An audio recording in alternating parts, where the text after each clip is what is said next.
from the side of Cambodia. They have all the answers necessary towards the Philippine squad. Even the Melissa last pick there does incredible up against the Joy and the Faramis, even the Beatrix in lane. So I expect Cambodia to be able to, you know, pull off a little bit more of a fight this time around. Chama, oh, unfortunately, Fury was actually there. He took away the little small camp from Chama, but it's all good right now. Kaltizi also going to get hooked, uses the Retribution early. Anything interesting when it comes to spells or emblems, Gideon?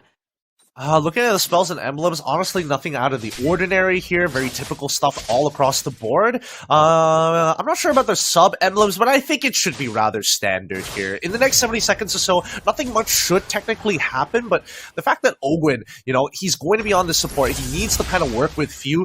Trading against CCAT is extremely easy for Joy, but as soon as it becomes a 2v2, that's when you're like a little hesitant, right? You don't necessarily want to waste your time wasting spells on a Joy who can dodge the Iron Hook, so I can see that there's a bit of a dilemma in the mid lane.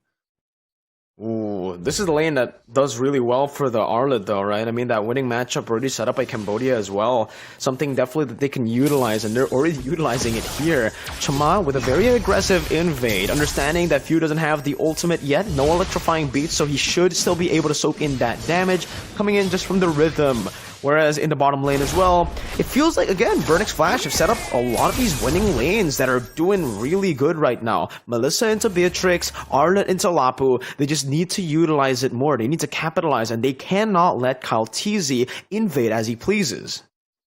But here's the problem, right? If, let's say, Cambodia wants to start pushing back against Kaltizi invading, they're going to need to forcefully get priority over those side lanes, right? So you're expecting Beatrix to use one of her ults. You're expecting Lapu to use one of those ults. And for Lapu, it's pretty horrendous if you have to use the Bravest Fighter just to clear a wave, just to be part of a fight. And Philippines, they recognize this, right? So that's why they are allowing the side laners to be aggressive, and that's why they're getting these Iron Hooks on people out of position. Oh, Cambodia, they find first blood. Good targeting there with electrifying beat, but Vengeance comes through. That's a lot of damage placed on, and it's still going to be Kaltizi who secures the retry. Super Chama able to escape. ATM missing there with the stun. It's going to be Few who punishes ATM, maybe looking for a kill, but again, it's Kaltizi who wants to push even further, invading the jungle and double. Oh, how do you do it? Super Marco does it again. It's a 1v1, and he doesn't even let Fury pop the Inspire. Yeah, I'm surprised. Fury must have really got caught off guard there. I was expecting him to at least get the Inspire off to make sure that he lives, or at the very least, trade evenly against Super Marco, but he's doing something right, and I don't know whether we can show you guys that replay of that 1v1, because it's straight up murder. No Inspire. I don't know if that was, again, a creative choice. ATM now jumping in, but gets stunned up, and that might just be a solo kill, but ATM with an outplay up in the top lane under the tier 1, utilizing that final slash, but Few will be able to come up and try to punish him. ATM, though, with a few good resets and the Vengeance, is able to survive. Again, just holding on to the lead that Cambodia has in the XP lane. Man, FlapTC just needed to get that one auto attack off, and as soon as he realized that the animation got cancelled, he was like, oh no, I'm out of here. Iron Hook connects! So yeah, Ogwen again going to be punished down. Chama with a displacement now, bringing Super Marco back to the team with a Mortal Coil, but there's not going to be enough damage to actually follow it up now. The go away, forcing Few out, has the Vengeance, a good snipe with an Iron Hook to respond it over to with a Flicker as well. Cambodia this game, sure, it's still Philippines with the lead, but Cambodia are not letting Philippines do as they please. Yep, they've got the lead now. They at least have a 2-kill lead over them, but the Philippines are still ahead in gold. They're still about, what, 900, 800? Yeah, about 900 gold at this point of time. But let's see. Philippines, the next play that we're going to expect to see from them. Like, look at this. The Iron Hook is good, but that's not all. This was the very first Iron Hook. This is another one coming up in a little bit. And that's why you got to be careful when you see a Cambodian lock in this Franco. I think in many international tournaments, it's been very nasty. Man, it has really been Super Chama though. Whoa, what happened here? Turtle control held on by Cambodia. CalTZ with a miss on that retry. No! ATM gets pulled back by the Shadow Stampede, only to give an assist over Ogwen, assisting the enemy team to take him down there. And ATM will definitely be happy with that. Jumps in with the final slash as well to clear out the waves. And hey, that's the equalizer that Cambodia were looking for.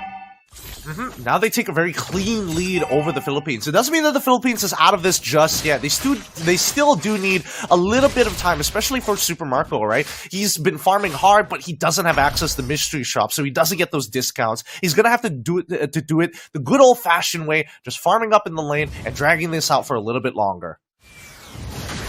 Here, though, in the XP lane, despite ATM having a 2-kill lead over FlapTZ, it still is FlapTZ who has done more damage to the turret, doing pretty good, actually, as a Lapu against the Arlet. You'd expect the Lapu to be the one bullied here, to have the turret being as low as ATM's, but hey, I'm curious to see what FlapTZ actually built up here. Definitely a steal leg plays, but did he go for the Bloodlust Axe instantly? We'll have to take a look later on. Again, he's just going to be using Bravest Fighter to constantly clear out the waves, trying to go in for the stun as well. ATM needs to respect this Bravest Fighter, and it's still going to be FlapTZ who just clears out the wave. So that's how he's able to escape from a lot of the kill pressure that ATM has. But with that shove, it does give ATM a chance to freeze the wave, but he actually miscalculates a bit there. Wait, what's going on in the mid lane here? It feels like Cambodia was like posturing themselves for a potential ambush, but it didn't seem to be successful, right? But the ambush was coming at a good timing. There's like 7 more seconds until the turtle comes up, and we're seeing that both EXP laners are making their way down bot side. Oh, almost another good Renner's Apathy. Fury able to just read that out. Gold buff taken away by Super Marco. Turtle number 3, Hook only connecting onto the turtle.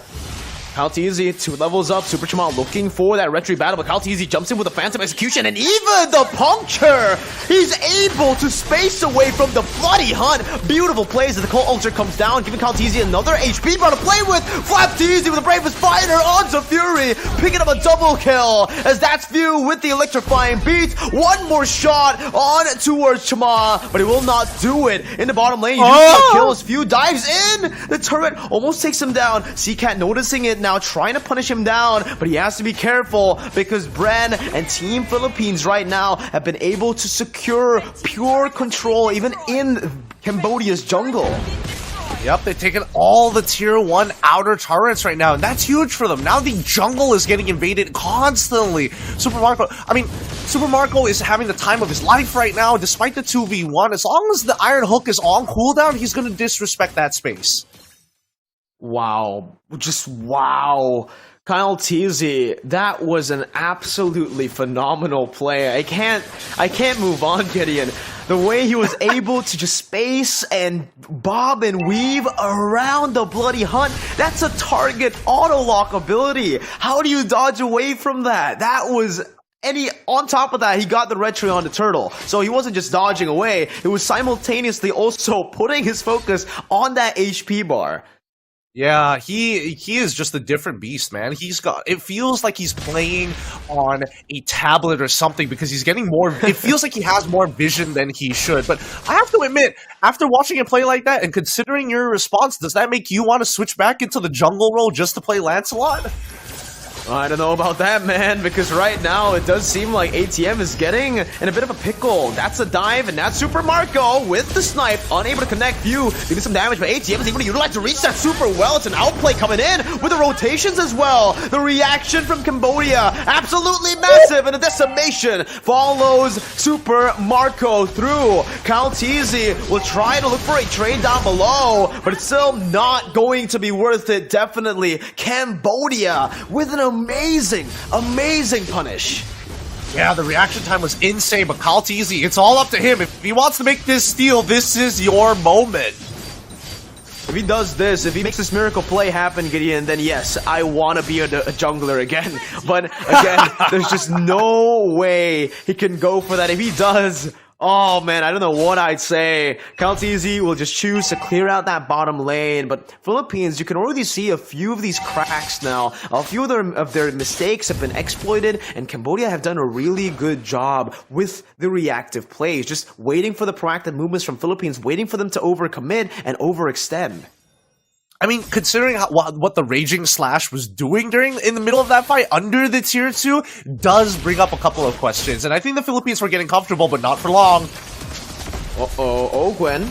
Drop back to the team here. Has the call alter. Able to escape for a bit. Super Chamon gonna be baited into the fight as Flapteezy access that frontliner in the front. Still just baiting a few resources, not wanting to fully commit. Philippines understand. And even Cambodia has the Lord here. Dying there would definitely be a disaster. And Fury, the item power play that I was waiting for on that Melissa. A goal staff buy in the 10th minute of the game. And now he's going to have even more pressure to play with. But Kyle, never standing idly by. He's always doing something. And he's stealing away the purple buff this time around, getting the turret in the bottom lane, and now puncturing out to safety. They're trying to chase him down, but it might just be a reactive play. Super Marco definitely going to be engaged on his Flapteezy. Jumps in, Raven's by the back line, but the Bloody Hunt locks you down, and that's the damage to come through. That's Super.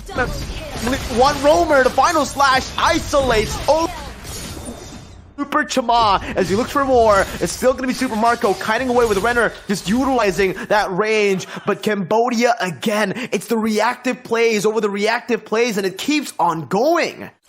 Yep, they're disgustingly good, especially their reaction times. Like, you gotta give it to Fury there. In this replay alone, you can see, oh, this looks like an overextension, but Fury immediately pops the ult early, delays his dash just to get the initial bounce off to allow D7 to live a little bit longer so the rest of his team can posture around and then start cutting them down one by one. Like, the Chima on this Martis, he is looking a lot better compared to game number 1. Oh, doing a lot better is definitely an understatement, Gideon, right? He is doing absolute wonders because not only is he playing really well in these team fights, but he's also sometimes out-retriing Calteezy. He's able to keep it head-to-head, you know, a level playing field despite him being 2 levels behind. Chama's looking for that steal once again, but Calteezy will be able to out-retrie him this time around with a Phantom Execution as well. But look at the back line! Super Marco got caught in the bloody hunt, and it is a chaotic team fight. Definitely benefited by the side of Cambodia. But few now with electrifying beats, and the vet able to jump into the back line with Super Shimon trying to escape with a mortal. The Iron Hook not going to be able to connect. Now it's Fuse waiting on the cooldowns, dashing in, dashing back again. The final splash, but ATM will fall. The chaotic team fight in the end is worth it for Team Philippines. Oh, I feel so bad for Few. After all that commitment, he still wasn't able to take out Shima for the shutdown, as Shima had a nice sidestep before the dash connected, resulting in no resets and being left out to dry. And now, with this Luna's Lord, well, this regular Lord, Elemental Lord, on the horizon, let's see how they play it out as Flapteezy gets locked down. Flap waiting for the Bravest Fighter now, goes in for the stun, uses the anti-CC part of the ultimate right now. Super Chama gets, well, unfortunately isn't able to get anything done there, just disengages with the help of the cover provided by the team. Conceal by D7. Again, looking for a random pick here. The Philippines, well, again, just back up. They will utilize the Lord to go for another push, another attempt at a siege on Cambodia's base. Alright, let's see how the siege is going to work out, right? Because in terms of high ground defense, at least with Cambodia's lineup, with this Melissa, it becomes so much easier to handle, plus the Yve as well. They've got plenty of ways to peel, to play front to front, and honestly, for the Philippines, it's starting to get difficult, right? It's starting to show that jumping into the backline, playing back to front against Cambodia with the lineup that they have, it's no easy task. And Flapteezy, no matter how far he jumps forward, D7 locks him down. Oh man, Phew. Definitely overextending there, punished almost instantaneously. Ogwen with a cold ulcer to try to save Phew, but ends up dying as well. It's all just a distraction. Technically, Flapteezy to go for the base turret down below. 2 kills over, a roamer and a mid laner for the base turret. Looking at their score and their stat line, honestly, I would have to say it's still worth it here, Gideon. I would say that is very worth it for Cambodia. They even equalize the score. They don't lose any inhibitors as well. And I feel like the Philippines, the fact that they dropped the ball, all right, fine. We have to play for the ultra late game here. It's not about scaling anymore. It's about just having enough gold for utility items to be swapped out when the time calls for it. At this point, right, with more map pressure that they were able to get with that turret as well, they're going to be able to utilize that, and they're going to be able to actually get some more vision on the Franco. Kyle Teasy's got to be careful here. D7, I thought he wanted to go for a flicker towards the Bloody Hunt, maybe, to look for it, but unfortunately, he wasn't able to do it. Kyle Teasy with a good Thorn Rose and a good disengage. Both teams will just play it safe again, right? They don't really want to go for anything too crazy with no neutral objectives up. Cambodia, later the game goes, I actually need to ask you this question, Gideon. Who has the upper hand when it comes to late game? When it comes down to late game, I will say that Cambodia has a very slight advantage here. When it comes down to overall team fights, I will say that Ogwen will get to a point where he basically could potentially just one-shot Fury, depending on what his build is. I'm not sure what he's going for just yet, but I know that he's got the traditional utility items. I want to see how he tops off his build. Some people go for damage, other people start thinking, you know what, since this game is going on so long, I might as well just get a Clock of Destinies, like a fourth item as a support, because why not? At this point, even if I try to go for a Necklace of Durant, it probably wouldn't matter because the majority of my teammates already have it inbuilt at the very least for the anti-healing. So he could just potentially, I would say, Divine Glaive, best probable answer. Nice final slash to isolate Flap Teasy right now. Super Marco is able to free hit in the back line, but the real world manipulation does its work. Look at the back line of Cambodia, though. Right now, they're trying to deal some damage, but it is going to be Ogwen. He gets taken down. One roamer for XPSView is looking for one more hit. He finds it onto Seacat. He gets punished as well, though. And it's a 2-for-2 trade. Both teams having 3 members up, and even their gold laners and their junglers. So both these teams are still very capable of going for a Lord Dance.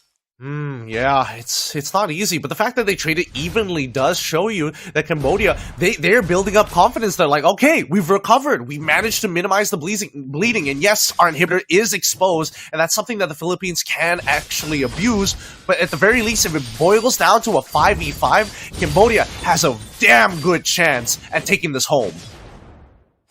Flap already trying to zone Super Chima away now with Ogwen as well. That's a Shadow Stampede, baiting out the Mortal Coil, and that should do it right there. Unless D7 is able to make a Flicker play onto the Bloody Hunt here, Kaltizi gets it. Flicker Bloody Hunt on towards Ogwen. Only the rover right now as he flickers forward. There, gets brought back actually. There's going to be a Renner's Apathy onto D7. Philippines definitely will be happy with a trade. A Lord, this time around, enhanced only for a roamer. Yep. That's pretty worth it for the side of the Philippines, and especially if any target were to die, it would have to be Ogwen. At least with the Farmer's passive, he can come back up a lot sooner compared to some of his other teammates, depending on the number of stacks he had, which I would say was roughly around 12, 11 around there, considering that he still isn't up instantaneously. With that being said, Cambodia back up to their high ground defense. This should be the rest of their outer turrets, and I think they're strong enough to take down this Lord, no problem. So that should result in at least one other inhibitor cracked open. Let's see if they can do it. Flap. Oh, real world manipulation, and the final slash was used up. Flap able to flicker out before D7 pops in that Bloody Hunt. And Cambodia are doing a really good job at the defense right now, right? They're able to micromanage all the waves and even the enhanced Lord. So 0 base turrets taken here by Team Philippines. Cambodia holding out strong. Yeah, I mean, they're airtight right now, and that's good to see from BurnX Flash. I mean, they are the champions of their region. They are going to go to MSC, and considering how they're evening up against the first-seeded team in the MPLPH, gotta be careful. D7, gun down. Oh, a big pickoff for Philippines. Unfortunately for Cambodia, they're going to have to fall back now, and they will not have any say into their own jungle for the next 30 seconds. They don't have their frontliner and their main source of vision. Dude, the caster curse is so real. This has happened twice Yeah, you already just said in it. the same game. Usually it like paces itself over the best of 5, but in the same game, come on. Hopefully we see that It's Cambodia because do we're well. online, Gideon. It's the delay. It gets them. Oh, that's true. That's true. That's probably the reason why. But now, the next defense here, let's see whether Cambodia can hold strong. Bravest fighter, now CCAT needs to be careful, able to dodge away from the stun, but that's gonna be a final slash onto the back. A beautiful one here by ATM. He jumps back and forth. The Cold Ulcer saves him for a bit, but the Vengeance is popped right before the Bloody Hunt, so it saves Few. The Bandit's Rage comes down. Fury is able to pick up 1 kill off. Oakland flickers back to safety. D7 waiting on that Iron Hook cooldown, having the flicker. ATM gonna be cancelled of his own recall here, and it's still okay for Philippines. Sure, they do lose Flap TZ, but they do get another base turret. More map pressure. Auto minion waves pushing in both side lanes now. Alright, it's very clear that Cambodia has the stronger front to back composition. I mean, looking at this replay, you can see that the Philippines must dive super deep if they want to get anywhere near CCAT or Fury. But as soon as they do, you can see the entire team of Cambodia push them forward, and ATM with the flicker final slash to put Super Marco out of that fight, it becomes so much easier for Cambodia to pump out damage. Okay, they're utilizing the Magic Sentry really well there, spotting Super Marco out, maybe an attempt at a split push there, but now with one member down, D7 with the conceal looking for Super Marco. This could be disastrous right now. Super Marco is all the way in the back. That's a go away, baited out by Few, beautifully played. Kyle Teasy looking for the 50-50 play with Super Chama right now, as Flap Teasy jumps into the Raven Spider, once again buying some time right now. The model placement is going to be on point. Retreat battle, 50-50! It's Kyle Teasy with the steal, and in the top lane, it's Super Marco, who's now looking for that split push play. Few delaying the recalls, delaying the movement. Super Marco with the maneuvers up top. Doesn't have the flicker, but will be able to come down the base all the way to take the victory for Team Philippines. Match point.